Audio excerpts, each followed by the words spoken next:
Bismillahirrahmanirrahim. Assalamualaikum warahmatullahi wabarakatuh. Alhamdulillahirabbil alamin wal 'aqibatu lil muttaqin wala 'udwana illa 'alal zalimin. Wassalatu wattasslimu ala khairi khalqihi Sayyidina Muhammadin sallallahu alaihi wasallam wa ala alihi wa sahbihi ajmain, amma ba'du.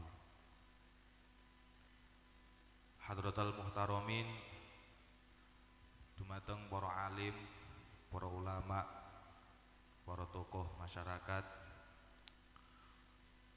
wabil khusus dumateng khadimul Majelis Sabilus Syafa'ah Bapak Ustadz Infitahuddin yang saya taati dan saya takdimi,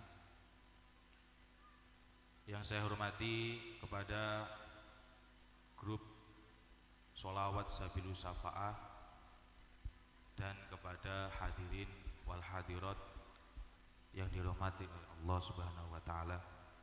Alhamdulillah, pada sore hari ini kita berkumpul di majelis yang penuh barokah ini dalam keadaan sehat wal afiyah. Semoga setiap langkah kita menuju ke majelis ini dihitung pahala oleh Allah Subhanahu wa taala. Amin Allahumma amin. Salawat ma'asalam semoga tetap tercurah limpahkan kepada junjungan kita Nabi Yuna, Nabi Agung Sayyiduna Muhammad sallallahu alaihi wasallam. Semoga kelak kita di yaumil qiyamah mendapatkan syafaatnya. Amin Allahumma amin. Karena sekarang momennya itu bulan Ramadan, saya di sini akan menjelaskan sedikit terkait tentang fadilatus siyam, keutamaan puasa. Bismillahirrahmanirrahim. Qala Rasulullah sallallahu alaihi wasallam, lis-shaimi farhatani yafrahu bihima, farhatun inda iftarihi wa farhatun inda liqa'i rabbih. Rasulullah sallallahu alaihi wasallam bersabda, bagi orang yang berpuasa akan dijanjikan dengan dua kebahagiaan. Jadi wong sing gelem puasa di bulan Ramadan bakal oleh rong kebungaan. Yang pertama, farhatun inda iftarih. Yang pertama, kebahagiaan ketika hendak berbuka, kebahagiaan pas arepe buka. Wong sing puasa di bulan Ramadan itu akan mendapatkan dua kebahagiaan. Yang pertama, kebahagiaan saat berbuka. Jadi wong sing puasa iku mesti nek arepe buka seneng napa susah? Seneng. Gak enek ceritane wong pas puasa arepe buka malah ngersulo. Duh, kok wis buka sih, kan kayak. Pasti waktunya berbuka orang-orang yang berpuasa itu bahagia. Nah, berarti orang-orang yang tidak berpuasa tidak akan bisa mendapatkan kebahagiaan semacam ini. Soalnya durung buka wis buka dhisik. Maka saat waktunya berbuka mereka tidak mendapatkan kebahagiaan berbuka. Itu yang pertama. Kemudian yang kedua, wa farhatun inda liqa'i rabbih. Kebahagiaan yang kedua yaitu kebahagiaan kelak akan dipertemukan oleh Allah Subhanahu wa taala. Jadi wong-wong sing gelem puasa di bulan Ramadan besok ning akhirat dijanjikan akan bertemu dengan Allah Subhanahu wa taala. orang yang bertemu dengan Allah Subhanahu wa taala itu adalah puncak dari kebahagiaan. Jadi puncak dari kebahagiaan itu bukan banyaknya uang, bukan surga, tapi puncak dari kebahagiaan adalah bertemu dengan Allah Subhanahu wa taala. Ini salah satu ulama niku dawuhaken laisa lil mukmin rohatun duna liqa'i rabbi. Jadi orang yang benar-benar mukmin atau orang mukmin sejati itu tidak akan merasakan keenaan, tidak akan marem hatinya kecuali bertemu dengan Allah Subhanahu wa taala. Jadi wong sing mukmin tenan iku gak bakal marem walaupun dia dijanjikan masuk surga. Jadi ning surga iku wong sing memang mukmin betul itu belum merasakan senang. Tapi senangnya orang-orang yang mukmin itu ketika bertemu dengan Allah Subhanahu wa taala. Makanya salah satu ayat teng Al-Qur'an niku teng surat Yasin, inna ashabal jannatil yauma fi syughulin fakihun. Sesungguhnya penduduk surga, orang-orang yang berada di surga itu disibukkan dengan kenikmatan-kenikmatan surga. Jadi wong sing wis ngrasakne kenikmatan-kenikmatan surga iku wis lali dengan segalanya. Sebagian ulama mentafsiri ayat tersebut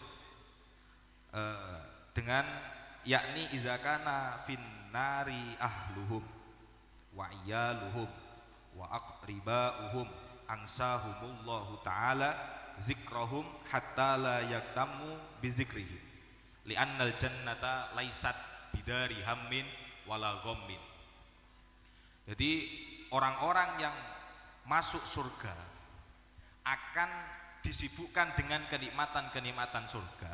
Itu dalam artian ketika memiliki keluarga, memiliki anak, memiliki orang tua, memiliki dulur sing mlebu neraka, itu oleh Allah orang-orang yang sudah masuk surga akan dilupakan dengan keluarganya. Jadi ambi Gusti Allah itu dilalekne ambi keluargane. Supaya apa? Supaya penduduk-penduduk surga itu tidak merasakan gelisah. Kenapa? Karena surga itu bukan tempatnya sedih. Surga itu ora tempatnya susah, ora tempatnya gelisah. Makanya kita itu tidak boleh mengandalkan amal orang lain, harus mengandalkan diri kita sendiri. Jadi kita nek pengen masuk surga ya harus dengan amal baik kita sendiri, tidak boleh mengandalkan amal baik orang lain. Seperti halnya yang muda ke yang tua, sing enom ning sing sepuh, kados anak ning wong tuwek. Ketika orang tuanya baik, orang tuanya pateng jamaah, wong tuweke pateng ngaji, wong tuweke pateng ibadah, terus anake ning omah nganggur-angguran, ora tau salat, ora tau ngaji, ora tau maca Quran, ning omah turu tok, mangan turu dolan, tapi berharap masuk surga supaya ditolong oleh orang tuanya. Iya nek bapake utawa ibuke iling, nek ora. Nah, ataupun sebaliknya, yang tua ke yang muda, sing sepuh ning sing enom. Orang tua ke anak, anake dipondokne, anake di ngajekne ben pateng ibadah, ben pateng salat, ben pateng maca Quran, ben kesuk nek ning akhirat harapane supaya anak ini dapat mengantarkan orang tuanya masuk surga. Iya nek anake iling. Karena ketika anak itu masuk surga, ketika surga yang paling rendah itu satu orang itu diberi 70 bidadari. Lah nek anake wis mlebu surga, terus wong tuweke ngarep-ngarep anake nulungi wong tuweke. Kira-kira nek wis anake kumpul ambi 70 bidadari, kira-kira iso eling ambi bapake apa ora kan.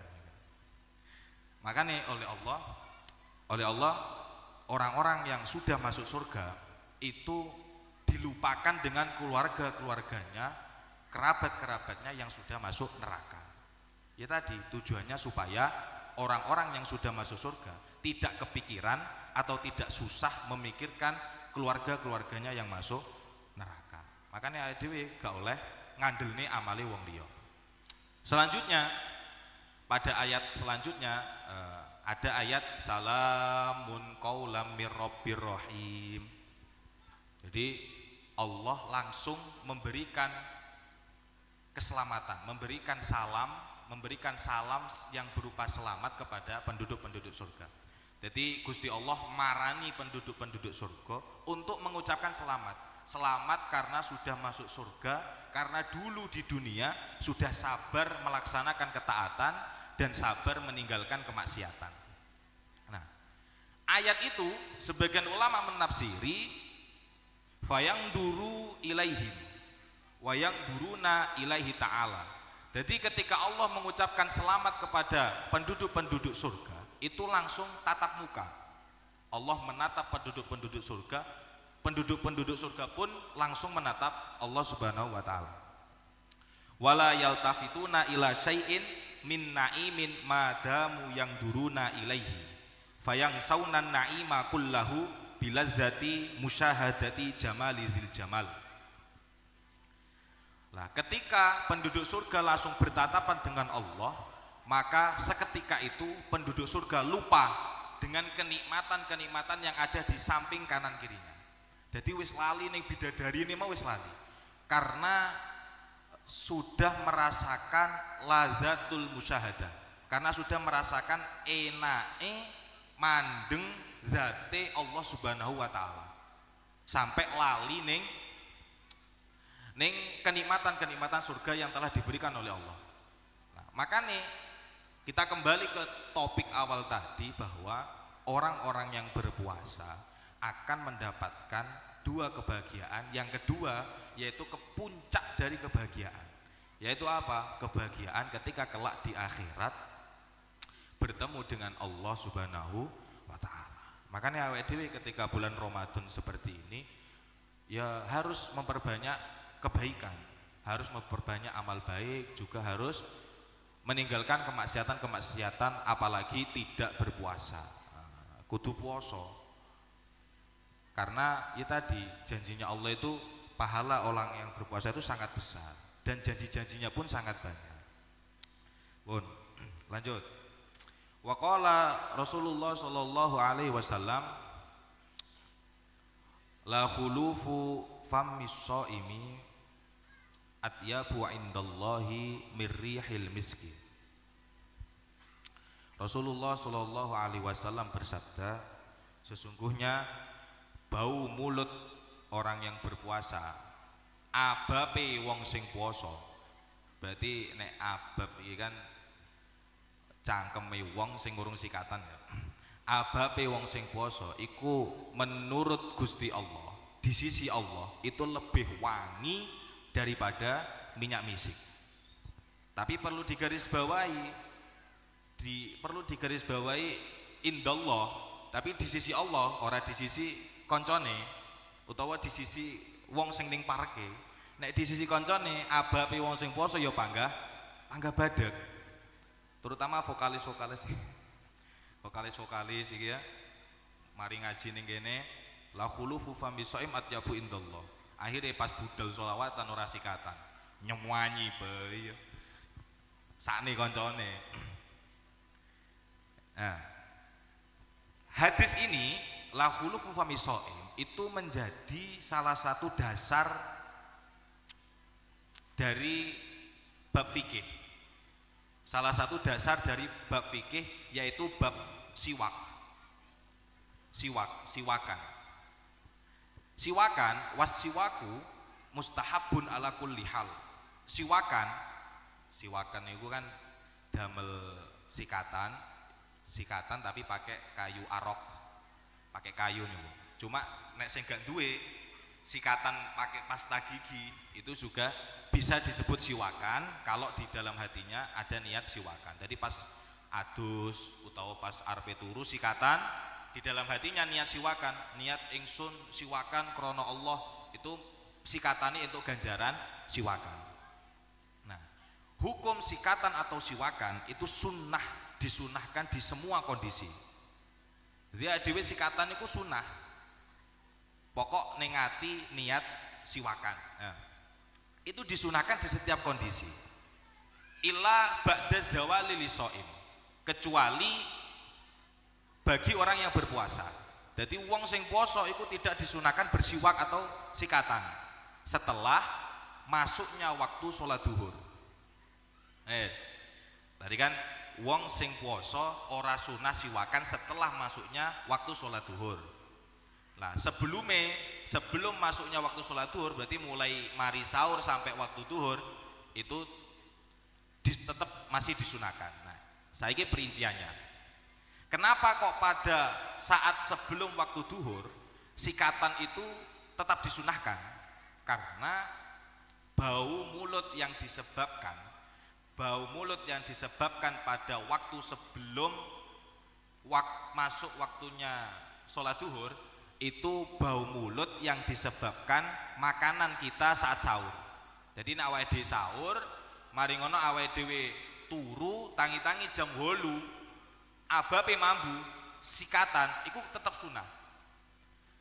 Karena bau mulut jam 8 kono mau bukan karena bau mulut puasa, tapi karena abape ambune panganan sing dipangan pas sahur.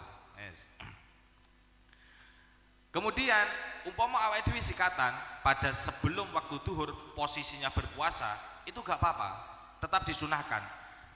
Ketika ada sesuatu hal yang masuk, contohnya umpama banyune sikate enek sing mlebu utawa sisa-sisa sikatan enek sing mlebu ning awake dhewe. Hukumnya bagaimana? Kalau tidak sengaja itu tidak apa-apa.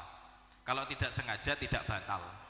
Tapi nek disengaja kemune tenanan sampai dangak-dangak ngono kae kemune, maka puasanya batal. Kemudian setelah masuknya waktu sholat duhur, siwakan atau sikatan itu dihukumi makruh. Kenapa? Karena sikatan pada saat masuknya waktu zuhur itu bau mulut yang keluar itu disebabkan karena kosongnya perut. Soalnya puasa karena kosongnya perut, yang mana bau mulut orang yang berpuasa karena kosongnya perut itu lebih dicintai oleh Allah atau lebih wangi di sisi Allah daripada minyak misik. Nah, makanya madhab Imam Syafi'i karena menghormati hadis lafulu fufami so'im itu, maka memberikan hujah setelah masuknya waktu duhur dimakruhkan untuk siwakan. Tapi mau sikatan piye? Mau sikatan pas asar gak apa-apa, tapi hukumnya makruh. Semisal kok ada air yang masuk ke dalam tubuh atau sisa-sisa sikat gigi yang masuk ke dalam tubuh, maka iki sikatane nek setelah duhur, maka puasanya batal, entah itu disengaja ataupun tidak. Karena sudah oleh ulama sudah disepakati bahwa setelah masuknya waktu duhur, sikatan bagi orang yang berpuasa itu dihukumi makruh. Seperti itu. Nah, jadi ulama-ulama itu ketika menjadikan hukum entah itu hukum fikih ataupun hukum yang lain, itu mengambilnya juga dari hadis maupun dari Al-Qur'an. Makanya dewe ketika berpuasa kalau kita mau sikatan itu pas mari sahur, terus yang kedua setelah berbuka. Ojo sampai sikatane pas waktu-waktu puasa, rawan. Karena ketika ada sesuatu yang masuk ke dalam tubuh itu dapat membatalkan puasa kita.